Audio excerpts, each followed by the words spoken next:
Baby, anong pipiliin mo, maging mabuti o maging tama? Alam mo, laging kong naririnig ang tanong na yan, ano ba ang pipiliin mo, maging tama o maging mabuti? And honestly, hindi yan simpleng tanong kasi minsan, oo, tama ka pero may nasaktan ka. Minsan naman, mabuti ka pero may hindi nakaintindi. And that's real life. Pero eto ang gusto kong sabihin sa inyo today. Hindi laging tungkol sa pag-uwi ng argument, hindi laging tungkol sa ako ang tama. Kasi minsan, mas mahalaga yung peace kaysa pride. Mas mahalaga yung connection kaysa pagiging correct.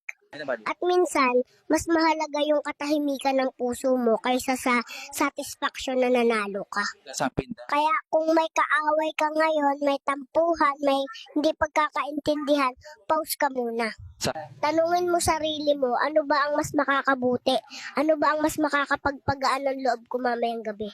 Kasi hindi mo kailangang manalo sa lahat ng laban, pero pwede kang maging mabuti sa bawat sitwasyon. So, again, Minsan, the strongest person in the room is the one who chooses kindness, kahit kaya niyang maging tama. Pero kuya, sa magulong tanong mo na yan, eto yung pinakamatalinong sagot ko, makinig ka. Hindi pwede maging tama ang mali, kaya piliin na lang maging mabuti para walang itatamang mali.